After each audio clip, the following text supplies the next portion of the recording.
Muy buenos días, licenciadas. Vamos a empezar ahora con la clase de aparato genital femenino. Y vamos a ver la primera parte, donde vamos a hacer una introducción del tema y vamos a hablar específicamente del ovario. El aparato genital femenino está formado por un conjunto de órganos que se pueden distribuir en dos grandes grupos, los genitales externos y los genitales internos. Los genitales externos son el monte del pubis, labios mayores y menores, clítoris, vestíbulo, orificio de la vagina, el himen y el orificio uretral externo.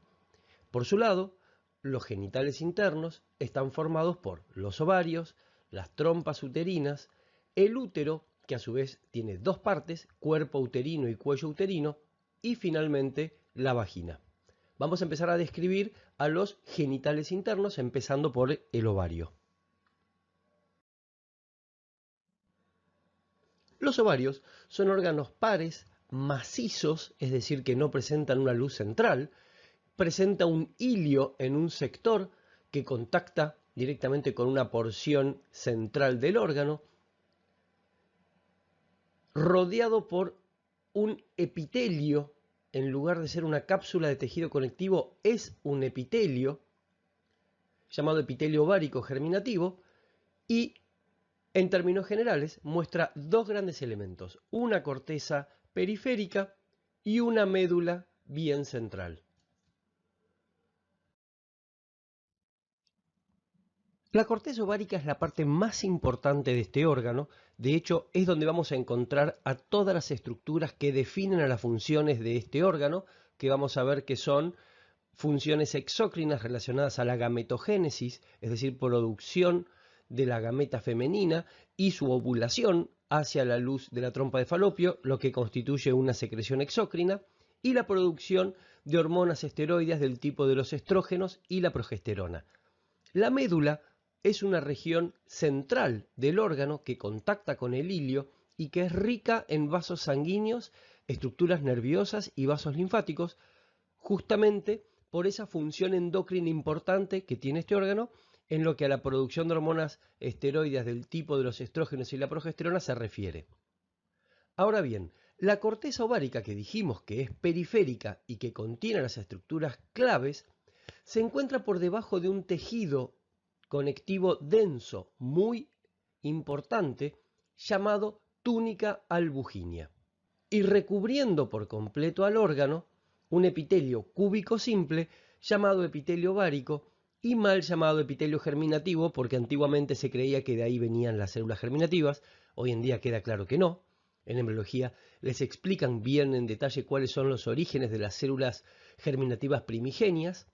Por eso no es correcto llamarlo como epitelio germinativo, sino que lo llamamos directamente epitelio ovárico. Entonces, de afuera hacia adentro vamos a encontrar primero el epitelio ovárico de tipo cúbico simple, después la túnica albuginea, formada por un tejido conectivo denso muy importante, y finalmente la corteza ovárica, en donde vamos a encontrar dos grandes elementos, que son los folículos ováricos y el cuerpo lúteo. Empezamos a hablar de los folículos ováricos. Por definición, un folículo es una estructura hueca, rodeada por epitelio, con un contenido específico. Así, por ejemplo, los folículos tiroideos tienen un epitelio folicular tiroideo y en su interior encontramos el coloide, que es la forma de almacenamiento extracelular de las hormonas tiroideas, a partir de la molécula tiroglobulina. En el caso particular de los folículos ováricos, se trata de unas estructuras huecas rodeadas por un epitelio llamado epitelio folicular o células de la granulosa, como veremos más adelante, y que en su interior vamos a encontrar, entre otras cosas, a un ovocito. Y dependiendo del tipo de folículo, ovocito de distinto estadio.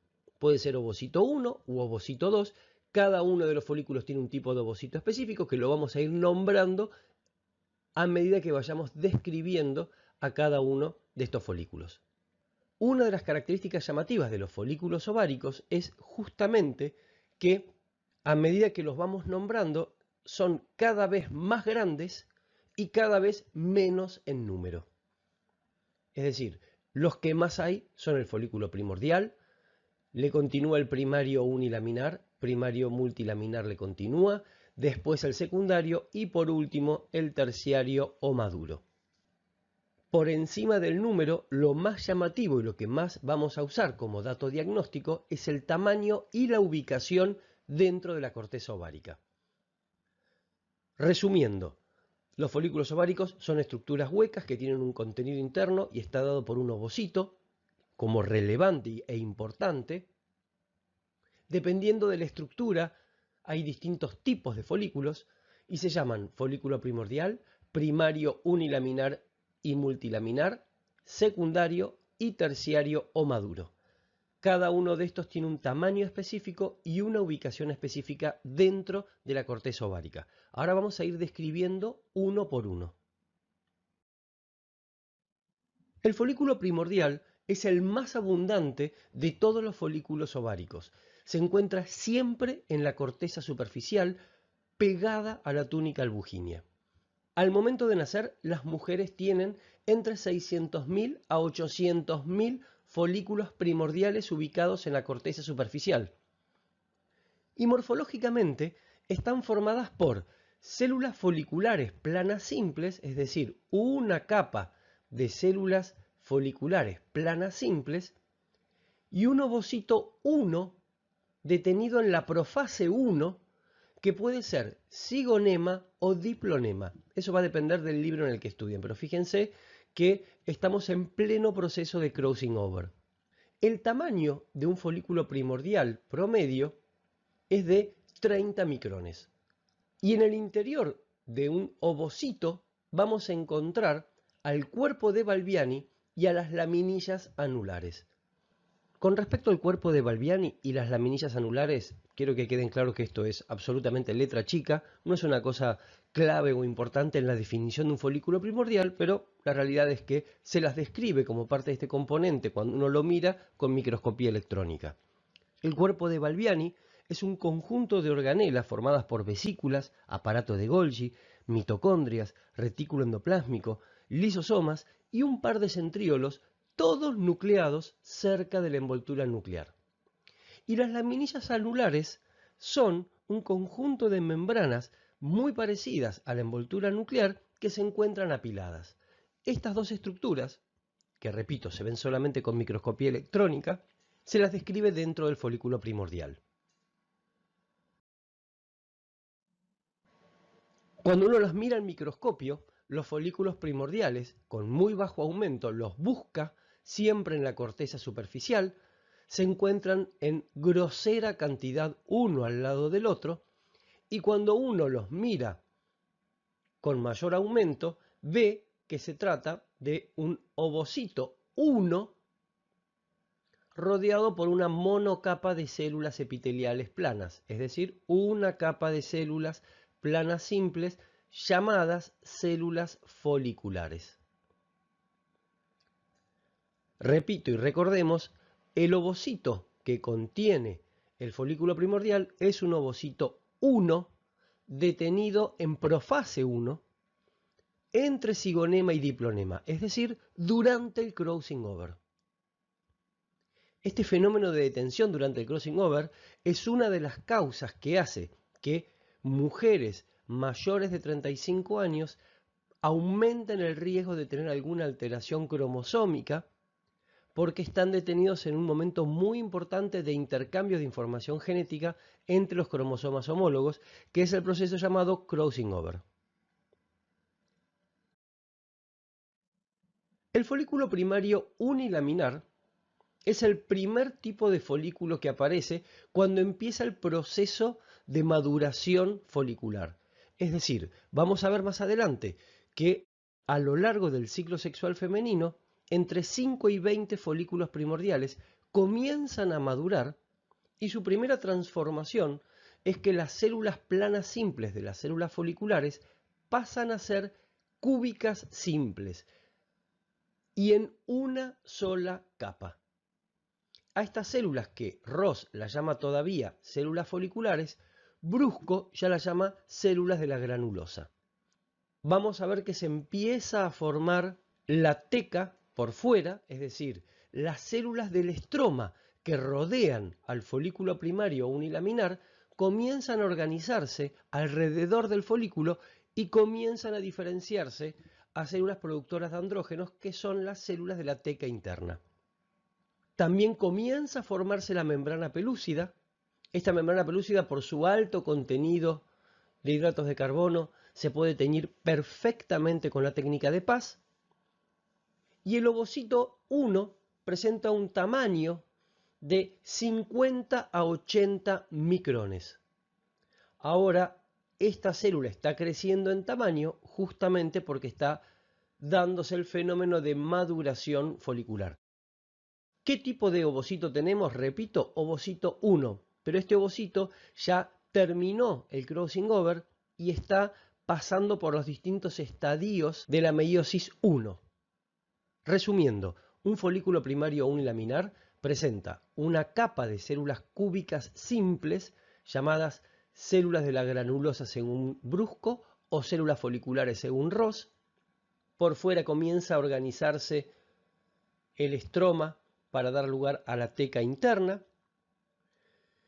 Y en su interior tenemos un ovocito 1 que tiene un tamaño de 50 a 80 micrones, y entre el ovocito 1 y las células foliculares comienza a formarse la membrana pelúcida, que puede ser evidenciable con la técnica de Paz. Cuando uno mira un folículo primario unilaminar, lo que tiene que buscar son células foliculares cúbicas en una sola capa. En su interior vamos a encontrar un ovocito que sabemos que es un ovocito 1. Recuerden que Brusco las llama células de la granulosa. Y las células de la teca que comienzan a organizarse. Es decir, todavía no son francamente visibles, pero ya están acomodándose alrededor del folículo primario unilaminar. Después viene el folículo primario multilaminar. Las células de la granulosa o células foliculares comienzan a hacer múltiples mitosis, haciendo que aparezcan capas o estratos de células de la granulosa. En esta capa o estratos de células de la granulosa, las más periféricas son de tipo cilíndricas, y a medida que nos vamos acercando hacia el ovocito, pasan a ser cúbicas. Y tienen una alta concentración de receptores para la folículo estimulante hipofisaria. La hormona FSH va a tener como blanco de acción a las células de la granulosa de los folículos primarios multilaminares en adelante. Después, la teca está muy bien desarrollada. Vamos a ver que hay dos capas, una teca interna formada por unas células alargadas con característica ultraestructural de célula esteroideogénica. Es decir, ¿qué significa todo esto? Características de una célula productora de hormonas esteroideas. Recordemos que una célula que produce hormonas esteroideas presenta núcleo de cromatina laxa, citoplasma acidófilo pálido, gran cantidad de REL y mitocondrias con crestas tubulares con gotas de colesterol en su citoplasma. Y estas células de la teca interna presentan receptores para la LH hipofisaria, para la hormona luteinizante. Entonces, la FSH va a tener receptores en las células de la granulosa y la LH va a tener receptores en las células de la teca. Un dato que es muy importante tener en cuenta, y es que las células de la teca están por fuera de la lámina basal. La lámina basal separa a las células de la granulosa de las células de la teca. Y ahora vamos a tener una membrana pelúcida muy marcada, muy evidente, con un tamaño del ovocito que ronda los 100 micrones. Entonces, resumiendo y describiendo desde afuera hacia adentro, tenemos una teca bien desarrollada. Ahora vamos a ver que existen dos tecas, una teca interna esteroideogénica, es decir, que produce hormonas esteroideas y que tiene una alta concentración de receptores para LH, o sea que es el blanco de acción de la luteinizante, y una externa formada por fibras musculares lisas y colágenas, y que no tiene ni receptores para LH ni actividad esteroideogénica, o sea, no produce hormonas esteroideas. Después vamos a tener a las células de la granulosa separadas de la teca por la lámina basal. En estas células de la granulosa vamos a encontrar más de una capa. Recordemos que si era una sola capa es unilaminar, más de una capa, es decir, dos capas en adelante, es multilaminar. Las periféricas son cilíndricas y a medida que nos acercamos al ovocito se vuelven cúbicas. Aparece una membrana pelúcida muy marcada y finalmente el ovocito 1 todavía sigue siendo 1 con un tamaño relativo de 100 micrones de diámetro.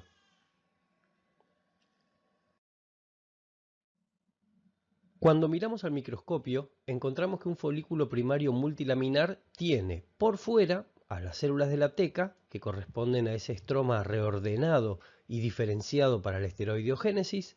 Después encontramos a las células de la granulosa en múltiples estratos, el ovocito 1 en su interior y separando el ovocito 1 de las células de la granulosa, la membrana pelúcida, que es esta línea delgada que hay acá separando el ovocito de las células de la granulosa. El siguiente folículo, el que le continúa al folículo primario multilaminar, es el folículo secundario.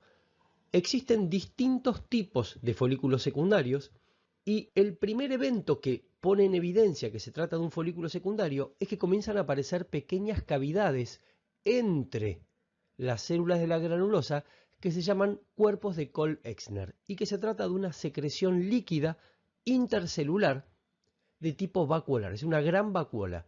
Estas vacuolas o cuerpos de Cole-Exner van a ir fusionándose y van a formar una cavidad mayor llamada antrofolicular. Y ese antrofolicular va a ir creciendo en tamaño hasta tomar una posición bastante grande y cavitaria, haciendo que el ovocito quede unido en una especie de península de células de la granulosa llamado cúmulo ovóforo o cúmulo ovígero o cúmulus óforo. Por fuera de la lámina basal vamos a encontrar a la teca bien desarrollada, tanto la interna como la externa. Recordemos que la única que se identifica perfectamente es la interna, porque la externa ya no se puede diferenciar del estroma circundante. Y lo llamativo es que el ovocito ahora es un ovocito 2. Y ese ovocito 2 está rodeado por una membrana pelúcida bien importante. Entonces, para ser un folículo secundario, el primer evento que lo define es la aparición de pequeñas vacuolas o cuerpos de Cole-Exner. Esos cuerpos van a ir fusionándose y van a formar cavidades de tamaño mayor, llamado antro folicular, y en un momento el antro folicular adquiere una forma que hace que el ovocito quede con la membrana pelúcida rodeándola y una capa de células de la granulosa por fuera, unidos por una estructura llamada cúmulo ovóforo, cúmulo ovígero o cúmulus óforo. Cuando uno lo mira al microscopio, vamos a ver que encontrar cuerpos de Cole-Exner hacen al diagnóstico de folículo secundario. También la aparición de cuerpos de Cole-Exner de mayor tamaño que van a ir fusionándose para dar lugar a una cavidad mucho mayor llamada antrofolicular. Y ese antrofolicular limita al ovocito unido por células de la granulosa en el cúmulus oóforo o cúmulo ovígero. Y el último folículo es el folículo terciario o de De Graaf. Este folículo maduro, terciario o de De Graaf, es igual al secundario en los estadios finales. Es decir, desde afuera hacia adentro tenemos a las células de la teca, a la membrana basal, las células de la granulosa que forman el cúmulus oóforo o cúmulo ovígero que contiene al ovocito 2 con su membrana pelúcida y un antro folicular muy marcado. Ahora, este folículo terciario tiene un tamaño que ocupa toda la corteza y hace relieve en la superficie ovárica.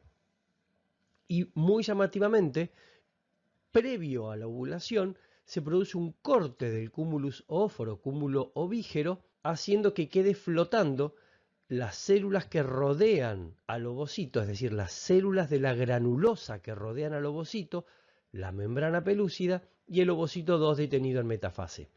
Recordemos que ahora estas células de la granulosa que rodean y que están formando parte de la estructura que flota en el antro folicular pasan a llamarse corona radiata.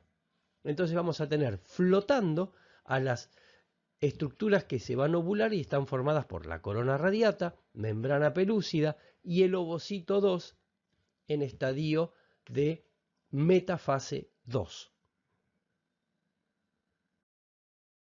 Cuando uno lo mira al microscopio, ve a una estructura con un antro folicular muy marcado, un cúmulus oóforo bien evidente, el ovocito 2 metido en el interior, las células de la granulosa formando la pared del folículo terciario y por fuera finalmente encontramos a las células de la teca.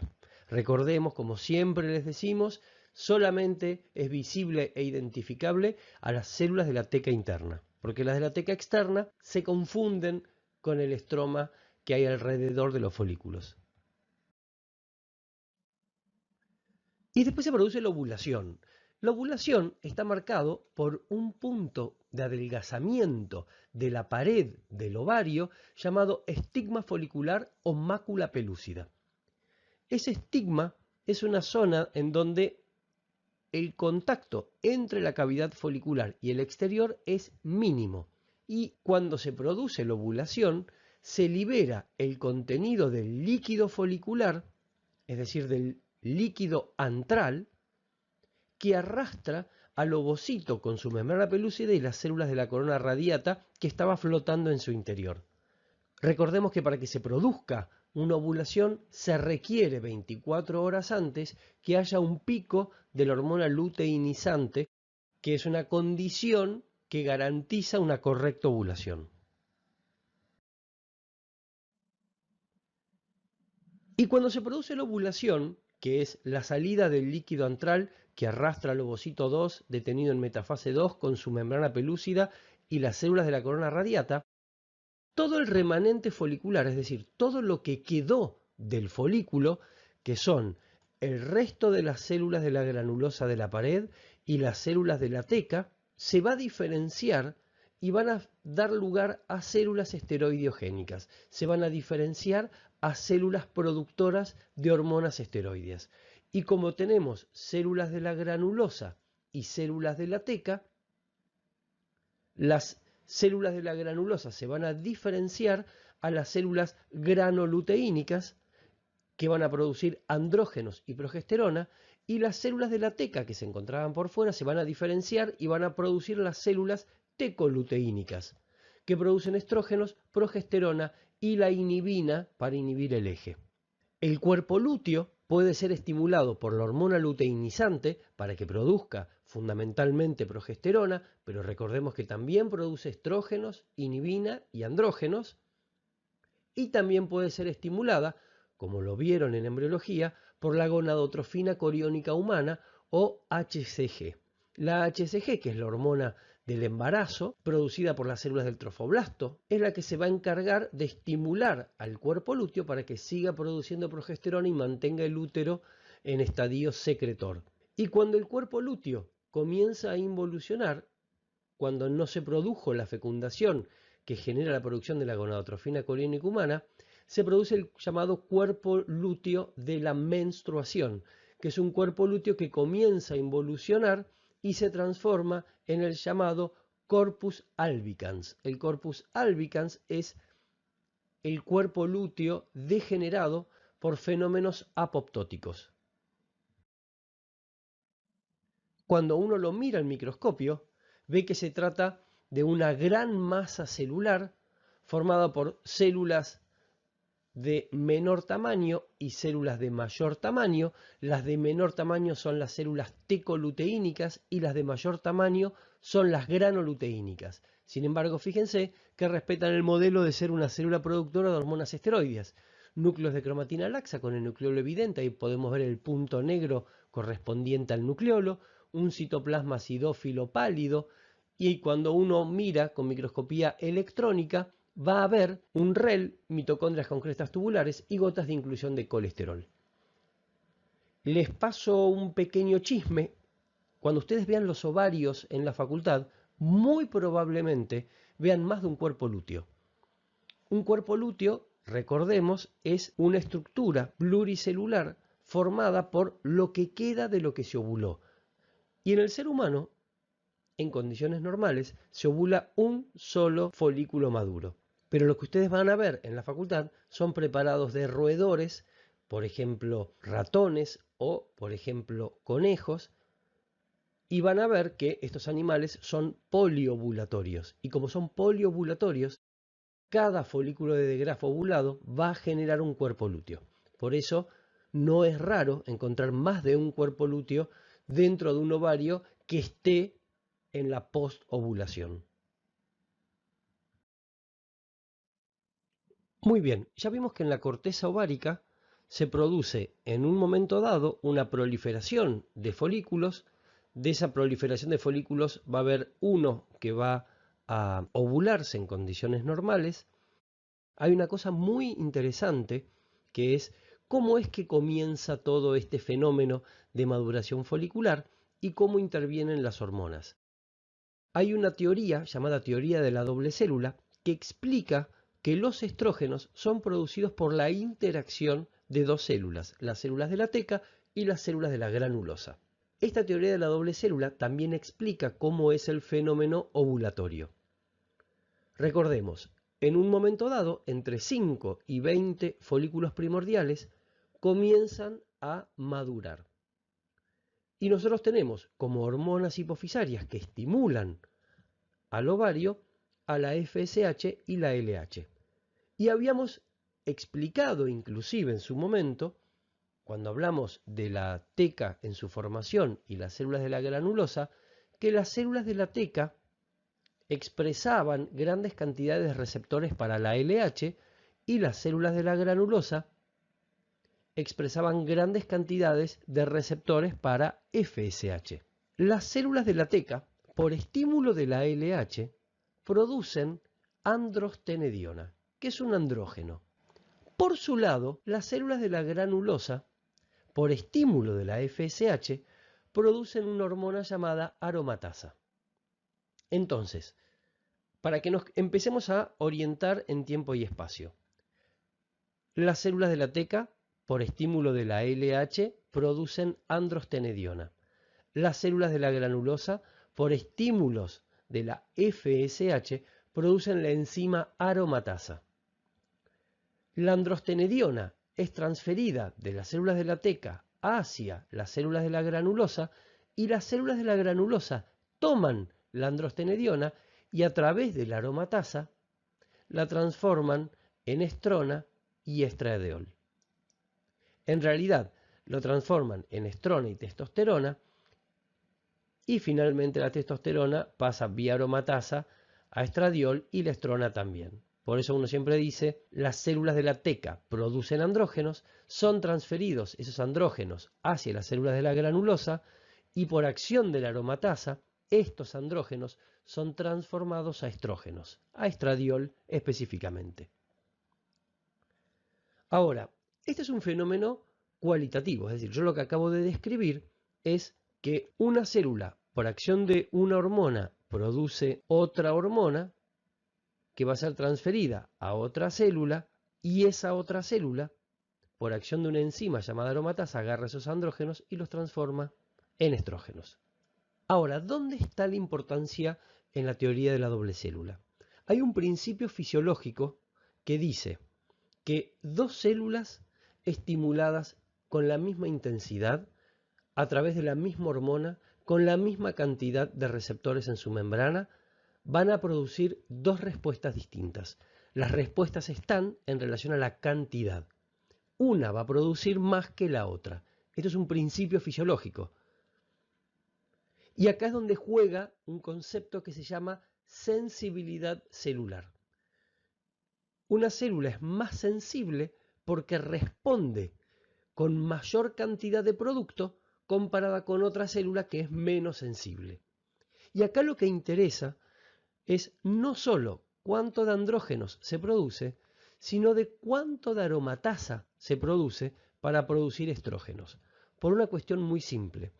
Las células de la teca van a producir grandes concentraciones de andrógenos en forma de androstenediona y se lo van a transferir a las células de la granulosa.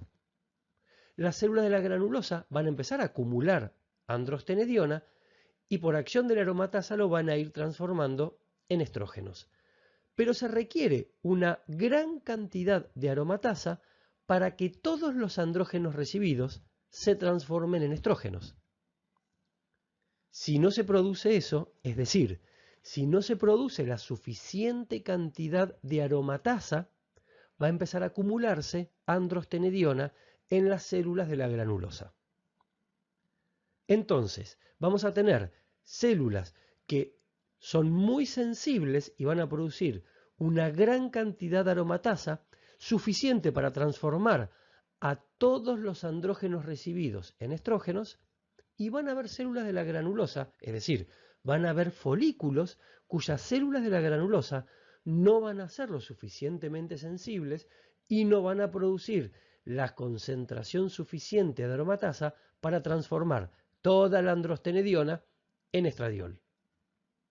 ¿Cuál es la importancia de todo esto? Que quienes no son lo suficientemente sensibles comienzan a acumular andrógenos en su folículo, en sus células de la granulosa.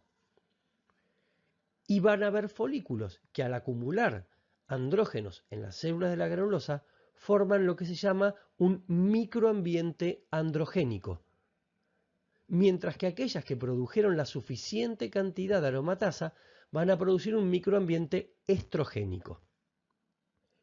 En el cuerpo humano, las mujeres normalmente un solo folículo consigue producir un microambiente estrogénico y eso le permite terminar su maduración y ovular. Y el resto de folículos que comenzaron a madurar no llegan a las concentraciones suficientes de aromatasa y por ende no llegan a formar un microambiente estrogénico, formando microambientes androgénicos.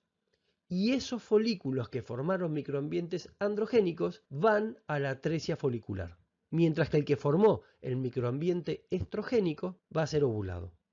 Los animales multíparos, los animales poliovulatorios, tienen distintas estrategias que garantizan que los folículos que están madurando todos lleguen a formar microambientes estrogénicos. En el caso del ser humano, esas estrategias no existen y por eso lo más frecuente es que un solo ovocito 2 sea ovulado y el resto de los folículos forme microambientes androgénicos y vaya a la atresia folicular. Ahora, ¿cómo se explica entonces que pueden haber ciclos poliovulatorios en el ser humano?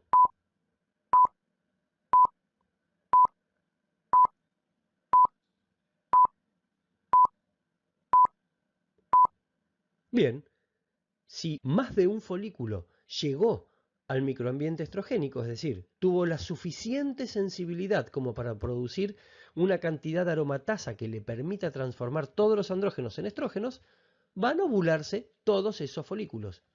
Lo mismo explicaría qué condiciones se tiene que dar para que haya ciclos anovulatorios, es decir, ciclos en donde no haya una ovulación. Y esto se da porque ninguno de los folículos llegó a producir la suficiente cantidad de aromatasa que permita formar un microambiente estrogénico. Y como todos produjeron microambientes androgénicos, se produce la atresia folicular. Y cuando uno mira un folículo atrésico, que es producto de estos microambientes androgénicos que veníamos hablando, se produce el fenómeno de degeneración folicular. Esta degeneración folicular está comandada fundamentalmente por apoptosis de células de la granulosa. Y esa apoptosis, recordemos, que es una formación de cuerpos apoptóticos a partir de una fragmentación de la célula que va a ser fagocitada por macrófagos regionales y después el estroma va a ocupar los espacios ocupados. Hay una característica histológica muy llamativa en los estadios finales de la atresia folicular, que es que la membrana basal del folículo puede engrosarse y hialinizarse, es decir, volverse más hialina, más acidófila intensa, formando la llamada membrana vítrea. Y cuando uno evalúa el eje hipotálamo hipófiso ovárico, recordemos que la FSH estimula las células de la granulosa a que produzcan aromatasa y la LH estimula a las células de la teca que produzcan androstenediona y también estimula el cuerpo lúteo a que produzca progesterona, inhibina, estrógenos y andrógenos. La inhibina, fíjense que va a ser un feedback negativo a nivel de la hipófisis, a nivel de las células gonadotropas, y los estrógenos y la progesterona fundamentalmente van a ser un feedback negativo a nivel de la hipófisis y a nivel del hipotálamo. Los estrógenos tienen una cosa muy llamativa, que es que producen un feedback positivo 48 horas antes de la ovulación, haciendo que a las 24 horas aparezca ese famoso pico de la LH. El pico de la LH se produce por un feedback positivo por parte de los estrógenos y que permiten una correcta ovulación para que se forme el cuerpo lúteo y comience a producirse progesterona en gran cantidad que va a inhibir al eje a nivel de la hipófisis y a nivel del hipotálamo. Excelente, terminamos el primer órgano. Es un tema bastante rico en la descripción no solo histológica sino histofisiológica, así que nos merecemos un pequeño descanso y continuamos con la segunda parte. Nos vemos más tarde, gente. Hasta luego.